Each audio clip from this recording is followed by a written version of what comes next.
नमस्कार, जनसंवाद में आपका स्वागत है। दोस्तों आज हो गया है 20 अक्टूबर। फटाफट ब्रेकिंग न्यूज़ निकल के आई है। पहली बड़ी खबर निकल के आई है। तो दोस्तों आपको बता दें 57 मुस्लिम देशों ने लिया अब तक का सबसे बड़ा फैसला। 20 प्रस्ताव किया है इजराइल के खिलाफ पास। 57 मुस्लिम देशों ने फिलिस्तीन को हर तरीके से मदद देने और इजराइल पर अटैक का किया है ऐलान। बताएंगे इस प्रस्ताव में क्या है। और इस बीच दूसरी खबर निकल के आई है, बिग ब्रेकिंग न्यूज़। आखिर बाइडेन के इजराइल जाते ही हिजबुल्लाह एक्टिव सीरिया में अमेरिकी सैन्य बेस पर किया ताबड़तोड़ अटैक। बताएंगे इसके बारे में। तीसरी बिग ब्रेकिंग न्यूज़ निकल के आई है, जहां 57 इस्लामिक देशों की मीटिंग। दूसरी तरफ सऊदी ने उठाया लेबनान को लेकर अब तक के सबसे बड़ा कदम। बताएंगे इसके बारे में। और इस सब के बीच बिग ब्रेकिंग निकल के आई है, जहां दोस्तों हिजबुल्लाह हुआ एक्टिव, लगातार कर रहा ताबड़तोड़ हमलों के बीच तुर्की सेना क्यों आ रही है इजराइल, ये हम आपको बताएंगे। और बड़ी खबर कैसे आखिरकार अब इजराइल के खिलाफ सड़कों पर उतरे जो है वो अमेरिका में यहूदियों ने ही किया प्रदर्शन, वो हम आपको बताएंगे। और प्रधानमंत्री नरेंद्र मोदी, जी हाँ, प्रधानमंत्री नरेंद्र मोदी ने की है फिलिस्तीन के राष्ट्रपति से बातचीत, ये भी हम आपको बताएंगे। लेकिन उससे पहले एक छोटा सा नजर, अगर आपने चैनल को सब्सक्राइब नहीं किया तो पल पल के अपडेट के लिए चैनल को सब्सक्राइब करना ना भूलें दोस्तों। दरअसल पहले बड़ी खबर निकल के आई है दोस्तों, अब जंग होगी तेज, कूद पड़े हैं सीधे तौर पर 57 मुस्लिम देश। सीधे तौर पर कहा है कि करेंगे हम युद्ध की घोषणा। 57 मुस्लिम देशों ने फिलिस्तीन को हर तरीके से मदद देने और 20 प्रस्ताव किए हैं पास। इस्लामिक सहयोग संगठन ने जेद्दा में कल बैठक की और बैठक में जो है फिलहाल हॉस्पिटल पर हुए हमले की पहले तो निंदा की, युद्ध अपराध बताया और इजराइल के खिलाफ 20 प्रस्ताव ताबड़तोड़ तरीके से पास कर दिए हैं। अब इस बीच आपको बता दें, पहला प्रस्ताव यह है कि पहले तो इजरायली हमले की रोकने की पूरी तरीके से रोकने का प्रस्ताव पास किया गया है कि तत्काल इजरायली हमलों को रोका जाए किसी भी कीमत पे। इजरायली सेना को आक्रामकता को तत्काल समाप्त करने और गाजा पट्टी पर लगाई गई घेराबंदी खत्म करने की अपील की। दूसरा, मानवीय मदद पहुंचाने की पूरी तरीके से छूट। इस्लामिक देशों के ग्रुप ने सभी देशों से गाजा पट्टी को पानी और बिजली सहित मानवीय चिकित्सा और राहत सहायता प्रदान करने की अपील की। और समिति ने नागरिकों को निशाना बनाने के खतरे पर जोर दिया और मानवीय गलियारों को तत्काल खोलने का आग्रह किया।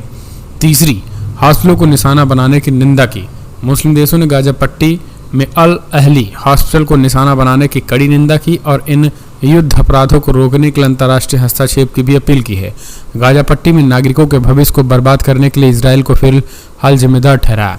चौथा, नागरिकों की सुरक्षा। पांचवा, नागरिकों के विस्थापन पर नाराजगी। छठा, सुरक्षा परिषद की विफलता। सातवां, संयुक्त राष्ट्र सुरक्षा परिषद से अपील।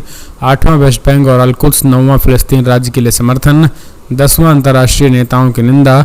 11वां, शांति प्रक्रिया को आगे बढ़ाने पर जोर। और 12वां, राजनीतिक गलियारे शुरू करने की अपील और ओआईसी मिशनों की कार्रवाइयां, राजनयिक कानूनी उपाय, असाधारण CFF बैठक, महासचिव के लिए कार्यभार, फिलिस्तीनियों के लिए अंतर्राष्ट्रीय सुरक्षा समेत 20 प्रस्ताव पास किए गए हैं। और युद्ध के साथ ही अगली एक और अपडेट निकल के आई है। फिलहाल नहीं बदला भारत का स्टैंड, मदद भेजना जारी रखेंगे। फिलिस्तीनी राष्ट्रपति अब्बास से PM मोदी ने की बातचीत।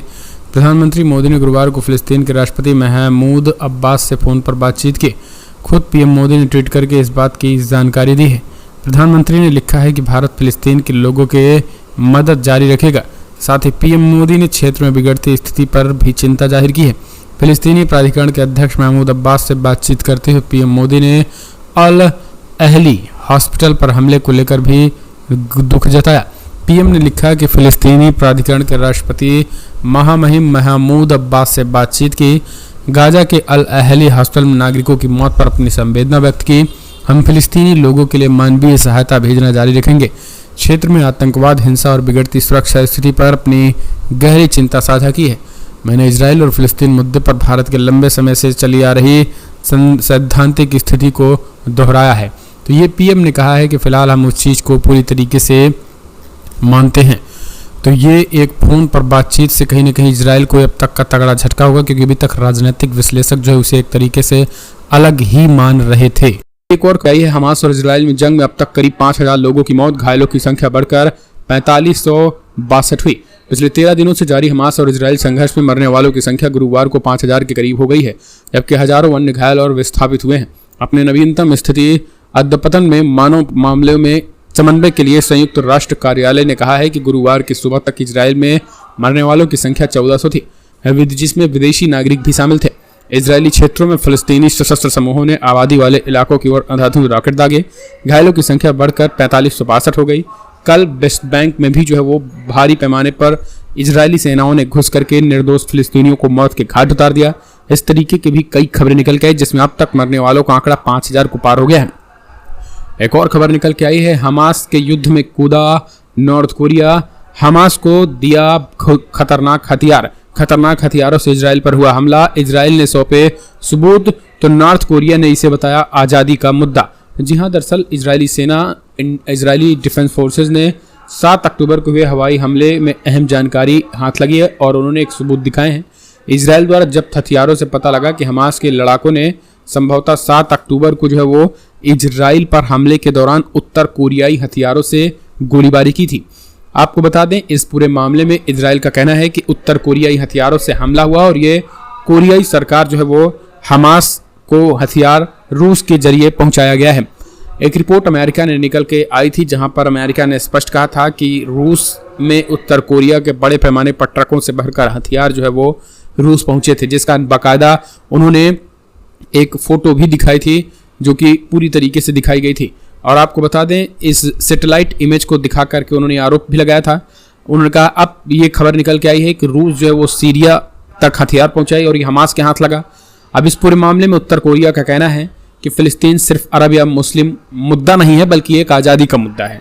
इजराइल ने यरूशलेम पर कब्जा कर लिया है, जिसे वो पवित्र मानता है। यानी वो मतलब फिलिस्तीनी और हमास के लड़ाके और मुस्लिम शासक केवल निंदा करते हैं और इंतजार करते हैं कि अगर हम होते तो हम सभी परमाणु मिसाइलों का परीक्षण इजराइल पर कर चुके होते। ये किम जोंग उन का बयान स्पष्ट समझ में आता है कि वो किस तरीके से इस युद्ध में जो है वो सीधे तौर पर कूद चुके हैं। अगली एक और खबर, बाइडेन की इजराइल से जाते ही हिजबुल्लाह एक्टिव। सीरिया के कई ठिकानों पर अमेरिकी सैन्य पर दागे कई रॉकेट, 2 सैन्य बेस को किया तबाह। दरअसल राष्ट्रपति जो बाइडेन इजराइल से लौटे ही थे कि हिजबुल्लाह ने अमेरिका के सैन्य बेस पर ताबड़तोड़ रॉकेट दागे। मिली जानकारी के अनुसार बाइडेन के लौटने के बाद सीरिया स्थित अमेरिका के सैन्य बेस को निशाना बनाया और इराक में भी अमेरिकी सेना के ठिकानों पर हमला किया। वहां सहयोगी सेना के कुछ जवान भी घायल बताए गए। इराक में 24 घंटे के भीतर 2 ताबड़तोड़ हमले हुए हैं और इन दोनों हमले में जो है अमेरिकी बेस पर ही जो है वो निशाना बनाया गया और अमेरिकी बेस को ही हमला किया गया है। तो ये एक बड़ी खबर निकल के आई है, जहां सीधे तौर पर अब तगड़ा झटका जो है वो लग रहा है अमेरिका को, क्योंकि अमेरिका भी अब सीधे तौर पर इसमें आ गया था और अब अमेरिका को इस युद्ध में कूदना वो भारी पड़ गया है। तो सीधे तौर पर अब तगड़ा झटका जो है वो लग रहा है। अगली एक और खबर निकल के आई है दोस्तों, एक तरफ 57 इस्लामिक देशों की मीटिंग, दूसरी तरफ सऊदी ने इजराइल के पड़ोसी लेबनान में उठाया बड़ा कदम। बेरूत में सऊदी अरब के दूतावास ने बुधवार को लेबनान में अपने नागरिकों को तुरंत देश छोड़ने को कहा है। सऊदी अरब के दूतावास ने कहा है कि लेबनान में सऊदी अरब का दूतावास दक्षिणी लेबनान क्षेत्र में मौजूद हालात के हर अपडेट पर बारीकी से नजर रख रहा है। यहाँ के हालात ज्यादा विस्फोटक होते चले जा रहे हैं। दूतावास ने कहा है कि सभी नागरिकों से यात्रा पर लगाए गए प्रतिबंध का पालन करने के साथ साथ उन लोगों के लिए तुरंत लेबनानी क्षेत्रों छोड़ने का आह्वान किया है। इतना ही नहीं, आपको बता दें, सऊदी अरब के साथ साथ जो है वो खास करके अमेरिका ने भी जो है अपने लोगों को तत्काल लेबनान छोड़ने के आदेश दिए। उन्होंने कहा कि 24 घंटे के अंदर जो है वो लेबनान छोड़ दिया जाए। अब लेबनान हिजबुल्लाह वर्सेस हमास का जंग होता दिखाई दे रहा है। अगली एक और भी खबर निकल के आई है दोस्तों, जहां बिग ब्रेकिंग, अब इजरायली सैनिकों ने हाथ खड़े किए, कहा जमीनी हमले के लिए हम तैयार नहीं हैं। जी हां, बड़ी खबर निकल के आई है, गाजा में हमास जो है वो इनवाइट कर रहा है इजरायली सैनिकों को, जबकि इजरायली सैनिकों ने हाथ खड़े कर दिए हैं गाजा में जमीनी हमले के लिए। दरअसल आपको बता दें, पिछले 15 तारीख को ड्यू डेट थी, जो कि आज 20 तारीख हो गई, यानी 4 से 5 दिन बीत गए, लेकिन गाजा में जो है वो इजरायली सेना की घुसने की हिम्मत नहीं हो रही है। और अब कल एक रिपोर्ट निकल के आई है, जहां अभी भी जो है वो इजरायली सैन्य जनरल ने कहा है कि फिलहाल हम गाजा में जमीनी हमले के लिए पूर्णतः तैयार नहीं हैं। फलस्तीनी गाजा से भाग नहीं रहे हैं और भूमिगत होकर इजरायली सेना का इंतजार कर रहे हैं, इसीलिए हमें गाजा पर जमीनी हमले में जल्दबाजी नहीं करनी चाहिए। फलस्तीनी गाजा में भाग नहीं रहे हैं, गाजा से दरअसल आपको बता दें, उन्होंने सोचा था कि बड़े पैमाने पर जब फिलिस्तीनी भाग जाएंगे तब हम एक घर के चेक करेंगे, लेकिन अब कोई अपना घर छोड़ करके इस तरीके से कैसे भाग सकता है। यही कारण है कि अभी भी फलस्तीन पर जो है वो गाजा पर हवाई हमले इजराइल कर रहा है, लेकिन सीधे तौर पर जमीनी हमले के लिए तैयार नहीं है। इस बीच हमास ने एक वीडियो जारी किया है।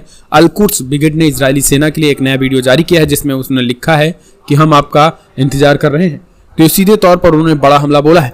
अगली एक और भी खबर निकल के आई है, बिग ब्रेकिंग, जहां तुर्की ने सीधे तौर पर इजरायली सैन्य को लिखा सरकार को पत्र। कहा हम पूरी तरीके से, तुर्की ने सीधे तौर पर कहा कि हम भेज रहे हैं हथियारों के साथ साथ राहत सामग्री। दरअसल आपको बता दें, तुर्की सरकार ने इजरायल सरकार को पत्र लिखते हुए कहा है कि रास्ता खोला जाए, मानवीय सहायता के लिए रफा सीमा को जल्द खोला जाए, रफा बॉर्डर को। तुर्की के रक्षा मंत्रालय ने इजरायली सरकार को पत्र भेजकर कहा है कि हम सैन्य बलों के माध्यम से गाजा में अपनी सहायता पूरी तरीके से गतिविधियां चलाएंगे। आपको बता दें, राफा बॉर्डर पर जल्द खोलने की बात जो है वो कही गई है, और खबर ये भी निकल के आई है कि राफा बॉर्डर जो है वो लगभग खोला जा चुका है, क्योंकि अमेरिका ने भी मिस्र से कहा था, और मिस्र जो है वो इजरायल के जरिए राफा बॉर्डर को खोलेगा, जिसके जरिए रूस, अमेरिका समेत कई देशों की मदद को जो है फिलिस्तीन तक पहुंचाया जाएगा। एक और अपडेट, हिजबुल्लाह ने बाइडेन और नेतन्याहू और यूरोप को दी सीधी चेतावनी। कहा अगर कोई गलती हुई तो परिणाम भुगतने के लिए तैयार रहो। इजरायल हमास के बीच चल रहे खूनी संघर्ष थमने का नाम नहीं ले रहा है। गाजा के अल अहली अरब बैप्टिस्ट हॉस्पिटल को निशाना बनाकर हवाई हमले किए गए हैं, जिनमें 500 से ज्यादा अधिक फलस्तीनियों की मौत हो गई है। इसी बीच इजरायल पर चौतरफा अटैक करने के लिए हमास, लेबनान और ईरान पूरी तरीके से तैयार है। समाचार एजेंसी रॉयटर्स के मुताबिक लेबनान के हिजबुल्लाह बुधवार को अपने विरोधियों को चेतावनी देते हुए वो पहले की तुलना में हजारों गुना अधिक मजबूत बताया, और कहा है कि किसी भी कीमत पर इजरायल को छोड़ा नहीं जाएगा। लेबनान और इजरायल की सीमा पर लगातार तनाव बढ़ रहा है। अमेरिका ने इजरायल से सीधे तौर पर कहा है कि वो हिजबुल्लाह से डायरेक्ट हमला ना करे, हिजबुल्लाह पर, और हिजबुल्लाह से डायरेक्ट ना भिड़े। ये चीजें जो है उन्होंने कही हुई हैं, और यही कारण है कि उसने सीधे लगातार धमकी दी। और आपको बता दें, इजरायल के कई सैन्य चौकियों को भी हिजबुल्लाह ने कल रॉकेट दागकर आधी रात तबाह कर दिया। लगातार ये खबरें निकल के आई हैं। एक और अपडेट निकल के आई है, बिग ब्रेकिंग, जहां अब इस जंग में सऊदी यूएई ने भी इजरायल के खिलाफ खोला मोर्चा। यूएई ने हॉस्पिटल पर हमले के बाद तोड़ दिए संबंध। दरअसल मिडिल ईस्ट और खाड़ी देशों में जो है वो इजरायल लगातार संबंध स्थापित करने की कोशिश कर रहा था, लेकिन हॉस्पिटल पर हुए हमले के बाद और ओआईसी की बड़ी बैठक के बाद अब सब कुछ लगभग तबाह हो गया है, और फिलहाल अब कोई बैठक होती नहीं दिखाई दे रही है। और यही कारण है कि अब यूएई ने भी बचा खुचा साथ जो है वो छोड़ दिया है, और यही कारण है कि अब तगड़ा झटका लगा हुआ है, और अब यही कारण है कि अब ये युद्ध जो है वो अब एक नए स्केल पर पहुंचता दिखाई दे रहा है। एक और भी खबर निकल के आई है, ओआईसी ने पीएम मोदी के स्टैंड की आलोचना। जी हां, दरअसल 57 मुस्लिम देशों की बैठक में हुआ बड़ा निर्णय। इजरायल और हमास जंग पर भारत के स्टैंड से अलग था पीएम मोदी का बयान। अरब देशों ने की आलोचना। दरअसल 7 अक्टूबर को इजरायल पर हमास के हमले के बाद प्रधानमंत्री मोदी ने इस बार ऐसा स्टैंड लिया जिसने सबको चौंका दिया। भारत के आधिकारिक बयान को लेकर के अब चौतरफा चर्चा है। एक्सपर्ट का मानना है कि इजरायल पर हमले के बाद मोदी के बयान और भारत के आधिकारिक बयान में अंतर है, जो बहुत कुछ बयां कर रहा है। इस बीच मिडिल ईस्ट एक्सपर्ट हसन अल हसन कहते हैं कि भारतीय प्रधानमंत्री ने हमास हमले के कुछ ही घंटों के भीतर बहुत ही पक्षपाती रुख अख्तियार किया था। उन्होंने स्पष्ट रुख दर्शाते हुए कहा है कि भारत इस घड़ी में इजरायल के साथ खड़ा है, ये चीजें क्लियर है। अल हसन के इस विचार से सहमति जताते हुए ओआईसी के तमाम जो है वो देशों ने इस पर सहमति जताई। इस बीच अब्दुल खालिद अब्दुल्ला ने कहा है कि भारत का रुख लंबे समय से फिलिस्तीन के मुद्दे पर एकजुटता से था, लेकिन बाद में इजरायल को मान्यता देकर उनके साथ संबंधों को प्रगाढ़ कर उनके रुख में धीरे धीरे बदलाव देखने को मिला। आज के समय में भारत का रुख पूरी तरीके से इजरायल के पक्ष में है। इस वजह से इस बात को पूरे मुस्लिम कंट्री को समझ लेना चाहिए कि भारत जो है वो मुस्लिम देशों के साथ नहीं बल्कि नाजी इजराइल के साथ है। इस तरीके की जो है ओआईसी में जो इसकी सीधी आलोचना देखने को मिली है।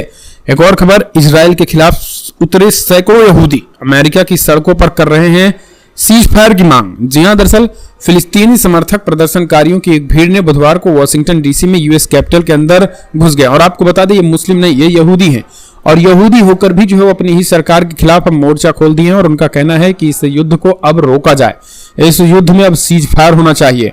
और यही कारण है कि इसे सीज फायर पूरी तरीके से कराए जाने को लेकर के जोरदार विरोध प्रदर्शन अमेरिका में देखने को मिला है। अमेरिका में लगातार प्रदर्शन हो रहे हैं, और यही कारण है कि चिंता का सबब जो है अमेरिकी सरकार के लिए बनती चली जा रही है, और अब उनको तगड़ा झटका लग रहा है।